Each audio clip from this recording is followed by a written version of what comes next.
Salut, c'est Étienne Tremblay de la machine à mixer. Aujourd'hui, les amis, je vais vous donner quelques pistes de solutions pour vous sortir de la merde si jamais vous avez des problèmes avec votre logiciel ou vos plugins. Mais avant de commencer, les amis, le 24 juin, c'est la fête du Québec, c'est la fête nationale, c'est la Saint-Jean. Et pour marquer le coup, je vais vous offrir gratuitement la formation EQ101 du 22 au 26 juin inclusivement. Et aussi, je vais vous offrir 24% de rabais sur toutes les formations individuelles avec le code 24QC. Et je double cette offre avec 48% de rabais pour tous les bundles qui, eux, sont déjà à rabais avec le code 48QC. Alors, je vais vous mettre les liens dans la description, toutes les infos et les liens dans la description. Ne manquez pas votre chance et surtout, allez télécharger EQ101. Hein. C'est une formation sur l'égalisation. C'est essentiel si vous commencez dans le mix. Hein. Puis si vous ne l'avez pas, ça serait bête de ne pas aller là télécharger parce que c'est gratuit du 22 au 26 juin, encore une fois. Alors, pourquoi aujourd'hui j'ai décidé de vous faire une vidéo sur comment vous débugger? Parce que moi-même, là, actuellement, j'ai des problèmes avec Cubase et je dois dire que le support technique qui est offert par Yamaha là, au Canada, en tout cas, le support technique de Cubase au Canada est donné par Yamaha et ils sont particulièrement inutiles. Je n'ai jamais vu un support technique n'offrir aucune piste de solution pour débugger. Alors, des fois, on est un peu pogné par nous-mêmes pour résoudre le problème. Alors, moi, je vais vous montrer aujourd'hui ce que je vous suggère de faire si jamais vous avez un bug avec votre logiciel ou avec un plugin. Parce que des fois, encore une fois, le support technique, ça peut être vraiment long avant d'avoir le retour. Mais je dois dire que quand même, moi, ça m'est souvent arrivé d'avoir des pistes de solutions qui ont du sens de la part du support technique. Puis ça m'a souvent aidé. Mais là, dans ce cas-ci, ils sont de zéro aide. Là, ils sont même du genre à dire ton problème ne sera pas facile à régler. Merci, support technique. C'est pour ça que je te contacte. Je le savais déjà, ça. Fait que donc, première piste de solution qui peut, à la limite, être presque insultante lorsqu'on la suggère, c'est de rebooter l'ordinateur. Hein. Limite insultant parce qu'évidemment, on pense tous à ça, rebooter l'ordinateur, mais moi, je compte pas le nombre de fois où j'ai eu un pop-up de problème avec Pro Tools, entre autres, là, puis que je pouvais pas ouvrir le logiciel, puis que là, je me bats, puis finalement, je fais juste rebooter l'ordinateur et le problème est réglé. Et la vie est beaucoup trop courte là, pour essayer de comprendre c'était quoi le problème à l'origine. On reboot, ça fonctionne. Merci, bonjour, on passe à un autre appel. Alors, rebooter, redémarrer votre ordinateur, des fois, ça fonctionne. Deuxième suggestion, c'est de mettre à jour le système d'exploitation. Là, sur Windows, là, on va évidemment dans les settings. Là, je vais revenir au Home ici.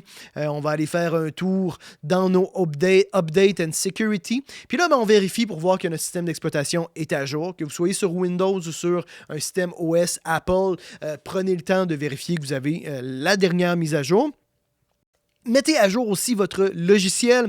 Allez faire un genre de check for an update, là, vérifier s'il y a des mises à jour disponibles. Mettez à jour votre logiciel. Mettez à jour aussi les drivers et le firmware de votre carte de son. À peu près toutes les cartes de son ont besoin de drivers spécifiques pour bien fonctionner. Faites une petite recherche, le nom de votre carte de son avec drivers. Généralement, vous allez trouver dans Google ou dans n'importe quel système de recherche que vous utilisez une page avec justement tous les drivers, les derniers là, à jour. Là. Mettez à jour vos drivers et le firmware. En plus d'être un nom difficile à prononcer, le firmware, c'est le logiciel qu'il y a directement sur la carte de son. Puis ça, aussi, généralement, quand on achète la carte de son, on a le firmware le plus à jour, mais après un certain temps, il y a des mises à jour qui sont faites, puis sont pas nécessairement, ces mises à jour-là sont pas faites automatiquement par la carte de son. Fait que souvent, il faut aller faire une recherche, firmware, le nom de votre carte de son, et puis là, vous pouvez aller télécharger justement l'installeur ou l'assistant d'installation pour mettre à jour le firmware. Fait que ça va vraiment déjà beaucoup vous aider, déjà juste de faire ça. Ensuite de ça, on a tous les fichiers de préférence et les fichiers cache. Allez faire une recherche, le nom de votre logiciel, comment effacer le fichier de préférence. Avec Cubase, si jamais vous êtes avec Cubase, on clique sur Cubase et sur Windows, on vient enfoncer CTRL, SHIFT et ALT. Si vous êtes sur Mac, ça va être Command, SHIFT et ALT. Alors, je clique, j'enfonce les trois en même temps. Et puis là, comme vous allez voir, on a un pop-up qui nous arrive en disant Disable Program Preferences ou Delete Program Preferences. Là, désolé parce que mon logiciel, évidemment, est en anglais. Mais Disable, c'est désactiver les préférences. Puis Delete, c'est complètement les effacer. On ne peut pas revenir en arrière, par contre. Ça, les préférences, c'est tous les petits détails que vous allez avoir mis, que vous allez avoir ajusté vous-même. Toute la customisation que vous avez dans votre logiciel. Évidemment, moi, je vous suggère de commencer par Disable, puis voir si ça règle le problème. Si Si ça règle le problème, on referme, on ouvre, puis là, on fait un delete, puis on prend notre mal en patience pour réajuster le logiciel à notre goût pour ce qui est des couleurs et tout ça, la mise en place, si évidemment vous avez fait ce genre de choses-là.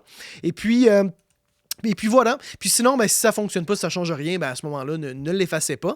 Là, je vais faire un petit cancel.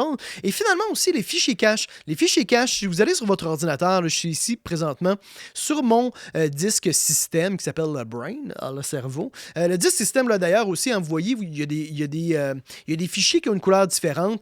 C'est important là, pour ce que je vais vous montrer, de demander à Windows que les fichiers cachés soient visibles. Alors, faites une recherche, comment faire apparaître les fichiers visibles dans Windows, vous allez trouver un petit tutoriel pour ça. Même chose pour Mac, parce qu'on a souvent des fichiers qui vont être cachés.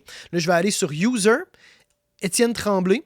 Je vais aller sur App Data, parce que justement, le App Data, vous voyez, normalement, il serait caché. App Data, on va aller sur Roaming. Une fois qu'on est sur Roaming, on va aller sur Steinberg. Et voilà, et on va avoir Cubase 11 ici. Puis sur Cubase, première chose qu'on fait, on va aller faire un tour dans le Cubase Pro VST 3 cache. C'est à peu près le même genre de procédure qu'on va faire, peu importe le logiciel. Fait que vous pouvez évidemment faire une recherche, le nom de votre logiciel, comment effacer les fichiers cache. Puis ça va être une procédure qui va être assez similaire. Ils vont vous indiquer où ils devraient être situés. Et puis là, on vient sélectionner ça et on les delete. Ce que ça va faire, c'est que le logiciel va devoir rescanner les plugins une nouvelle fois. On peut faire ça aussi pour tous les VST2. Fait que vous voyez dans le bas, j'ai VST2 plugin Blacklist, VST2 plugin Info. On delete ces deux fichiers-là et évidemment, encore une fois, on redémarre le logiciel puis généralement, ça devrait nous aider. Et finalement, pas finalement, une des dernières choses là, qu'on veut faire, l'avant-dernière chose qu'on a le goût de faire, c'est de réinstaller le logiciel et les plugins. Parce que des fois, il peut y avoir un bug lors de l'installation. Allez faire un tour à ce moment-là. Si vous êtes encore une fois sur Windows, on va aller faire un tour dans Add or Remove Plugins. Et puis là, si comme moi, par exemple, vous avez un problème avec le Sound ID, là, on vient faire une petite recherche avec Sound ID References. On clique dessus, on fait Uninstall. Fait qu'on désinstalle. C'est très important d'utiliser souvent le uninstaller parce que ça va être vraiment cette fonction-là qui va vraiment bien enlever le logiciel.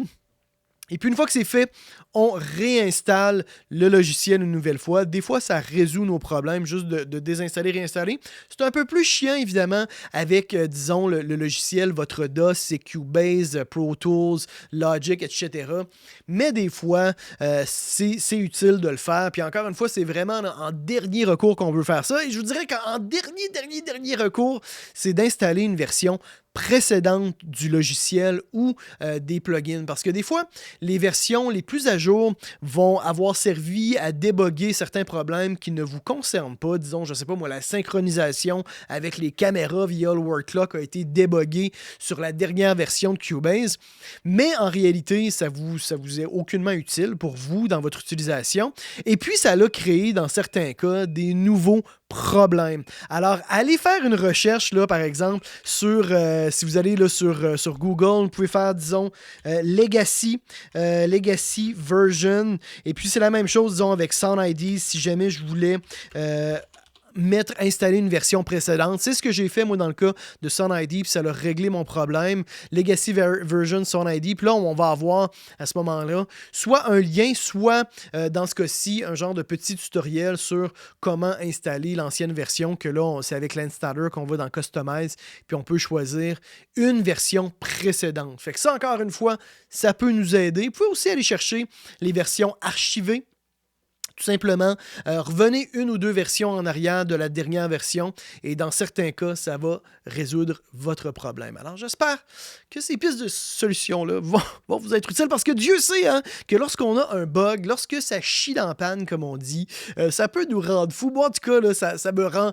Quand j'ai des bugs comme ça, je deviens hors de moi. Je perds le contrôle sur ma zénitude, sur ma grande zénitude. C'est probablement la chose dans la vie qui m'irrite le plus quand j'ai des bugs comme ça. Je suis pas capable de les régler. Alors, j'espère que ça va vous aider en attendant là, le retour du support technique. Et puis, si vous avez apprécié cette vidéo-là, mettez un petit pouce bleu. Abonnez-vous, les amis, à ma chaîne YouTube. C'est ce qui peut me rendre le plus grand service. C'est encore une fois tout simplement de mettre un petit like quand vous appréciez la vidéo ou de vous abonner. Ça m'aide beaucoup, les amis. Et encore une fois, allez, n'oubliez pas la promotion là, du 22 au 26 juin. EQ101 gratuit et 24 et 48% de rabais sur les formations. Allez jeter un œil là-dessus. Un gros bisou, les amis. On se retrouve la semaine prochaine. C'était Étienne Tremblay pour La Machine à Mixer.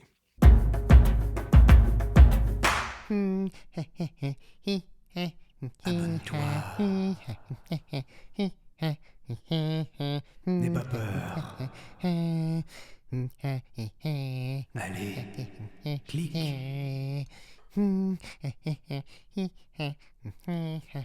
Abonne-toi.